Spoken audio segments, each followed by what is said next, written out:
how's it going out there, everybody? It's Brandon here, also known as Scourge of Vinyl, and today I'm going to be talking about the new reissues from Celtic Frost, one of my all-time favorite bands, Morbid Tales. Ooh! But anyways, BMG has been resurrecting some of these old Noise records from the label Noise. And Creator got the treatment, Voivod got the treatment, and now Celtic Frost has gotten the treatment. Their first 4 full-length albums, Morbid Tales, into Mega Therion, into the Pandemonium, and then, well, Cold Lake isn't in there, but we get Vanity Nemesis. Got some in my teeth. Anyways. I don't need to give you a history about Celtic Frost or Tom Warrior or anything like that. You probably already know, and if you don't, I'm not any expert. Don't listen to anything I have to say ever. But I got all 4 of them. I even got the Innocence and Wrath CD, which is supposed to be a best of. A lot of people think that these are just cash grabs. Tom Warrior himself thinks that this is a reclamation project. The owner of the now defunct label Noise trying to clear his name and or just make people talk about him again. Who knows? And yeah, before I get into showing these records, I do want to say that Tom Warrior initially was on board for these reissues. He was going over all of the artwork, the inserts, and the liner notes. And when it came to the liner notes, that's where things started to take a turn. He spoke very ill of the way that Noise handled their business back in the day. And the record label BMG was going to cut out nearly all of his liner notes and leave him with the bare minimum. So that's the moment in time where he said, nope, that's it, I'm out. As far as he is concerned, these reissues are not official, but I'm going to be real honest and say that these are very nice reissues. They are classic albums that deserve the reissue treatment. I'm sorry that Tom himself is not on board, but I'm not going to let that stop me from getting a new, updated copy. These are just great. First, we've got Morbid Tales. These are all double LPs, all come on black vinyl. They are not limited as far as I know. They should be readily available. A quick online search should net you what you're looking for. Beware though, some packaging companies don't really know how to send their records. Yeah, it's got all the lyrics in here, and I have the originals here so I can show you how they compare. This is an original Metal Blade Records pressing. There you can see, got the original Metal Blade logo there. Also some asshole stamped the center label. Fuck that guy. But there are a couple, cool things, like the original poster that came with this is a perfect match for the gatefold. If you look at this poster and then look at the gatefold, they're exactly the same.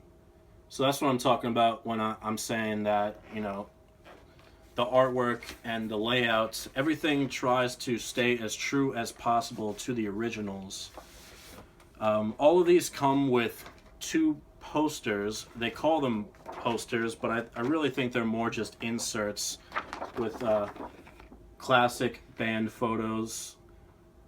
That's what every single one of these posters is. They're just band photos from that era of Celtic Frost's lineup. The inner sleeves are all great. Extra artwork there.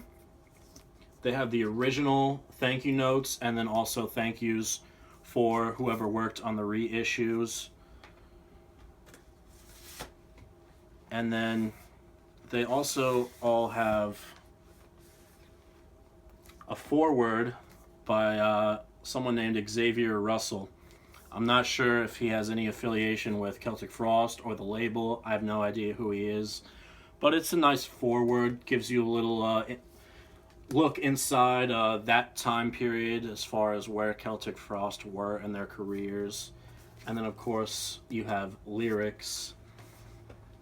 And then these all also come with heavy-duty booklets. And these are very, very nice booklets. They even got a kind of a spine to them. They read like a book, and it's got all kinds of liner notes. In some instances, it has either Tom Warrior or Martin Eric Ain's description of their influence, where they got their influence for the lyrics, for the song itself. It's very in-depth. They're loaded with old pictures. I mean, the price tag on these... I love that picture, first of all. The price tag on these sits at around $40, give or take $5.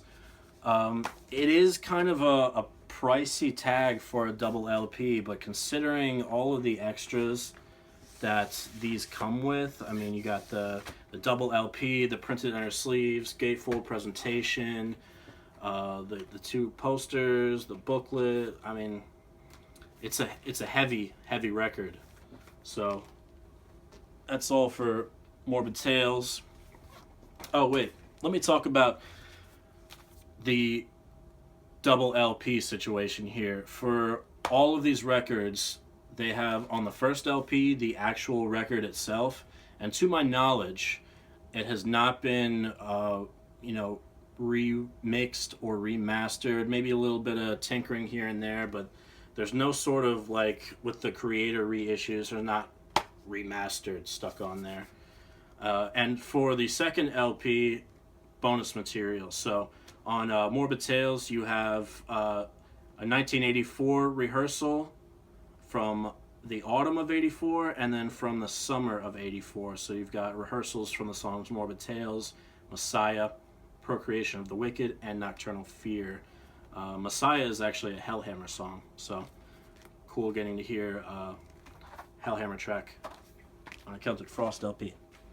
So now we've got to Mega Therion, and this is a great example of why the reissues are cool, because I read that H.R. Giger, the artist who did the cover art for To Mega Therion, was very unhappy with the record label for putting Celtic Frost logo on top of his artwork. That was one of his strict, hey, don't do that type of things, and they did it anyways. And it upset the band, it upset the artist. But at the time, I mean, the label had absolute control over things like that. It was their word over everyone else's. So here on the original, and this is an original noise pressing. There you have it. So on the original, you can see that they did not keep their word there. Gatefold action on the original. On this one, problem rectified. The Celtic Frost band name is up there in the corner, and then the album title To Mega Therion is down there in the corner, so that the artwork is left intact, nothing covering it. Excellent, excellent stuff. And I just showed you the gatefold for the original. Gatefold for the reissue, exactly the same. So staying true to the originals is something I like. You're not getting an exact replica, but you're getting very close to it. Again, inner sleeves. I'll pull out one of the records so you can see.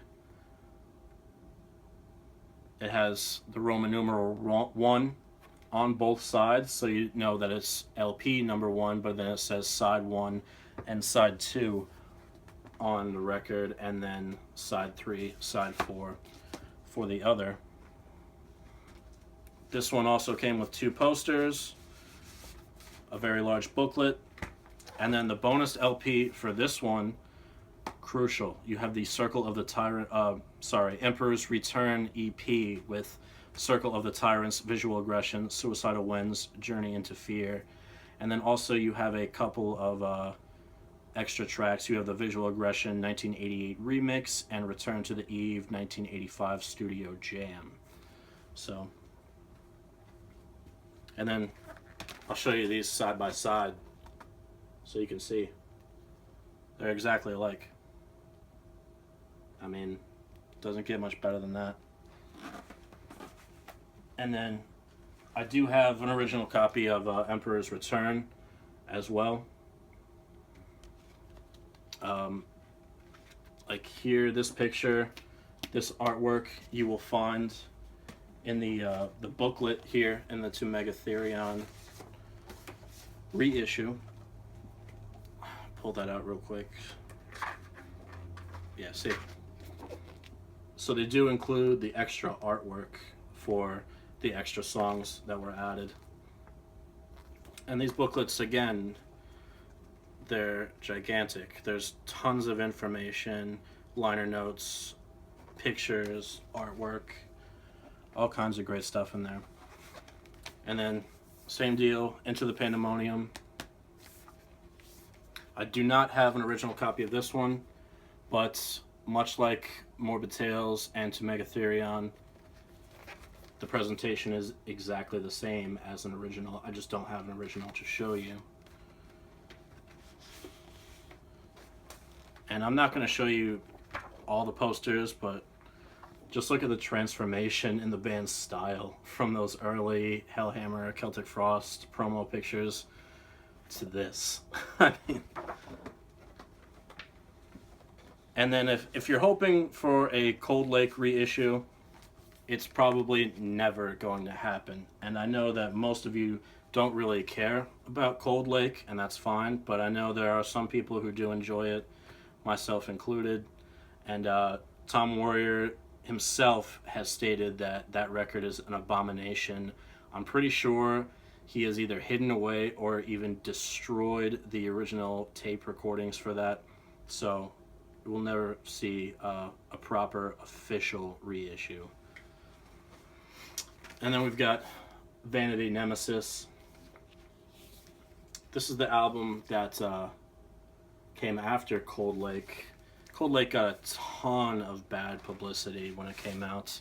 Vanity Nemesis was a nice sort of return to form.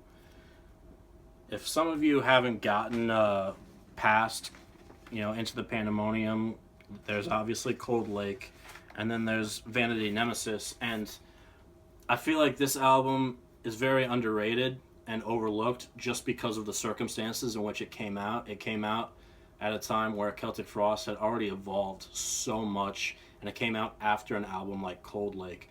But there's songs on here like The Heart Beneath, Wine in My Hand, Wings of Solitude, Phallic Tantrum, and then the songs back-to-back Vanity and then Nemesis. There's some really great songs on here. It's a little thrashier, but it's still heavy, still really great material from Celtic Frost. So I definitely had to pick up, especially Into the Pandemonium and Vanity Nemesis, because I don't own the originals of those records. And then there was also a CD. This is like a hard case digibook entitled Innocence and Wrath. It is a best of CD, including material from all 4 of those records that I just showed. So you have material from Morbid Tales, To Mega Therion, Into the Pandemonium, and Vanity Nemesis. And the track listing for this was chosen by the band, not the record label. The only track that's not on here that I would have put on here is Dethroned Emperor. Somehow not on here. Classic Celtic Frost track. But as far as like the track listing goes, it's perfect. It's all the hits. It's everything that you really kind of need from Celtic Frost.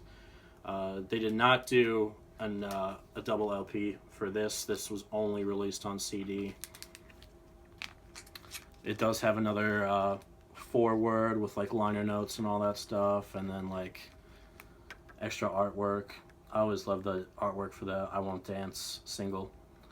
Need to get that one in my collection. I saw it a while ago at some random place. It was really beat up, but I could have gotten it for super cheap. Some great artwork in here. Stuff from like the singles and like all that. So that's it. That's kind of like me showcasing the newest Celtic Frost reissues, kind of giving you a little bit of analysis and what I think of them. And all things considered, I definitely think that they're worth your money. A lot of people probably won't agree with me on that, and that's fine. It's your choice. Don't give a shit what you do, and to each their own. But yeah, I know that there's got to be people out there who are wondering, is this really worth it? So I hope I got to give you a little insight on the contents of these records, the quality, and I will say that the quality of the records themselves, they are 180 gram double LPs, very thick, very sturdy.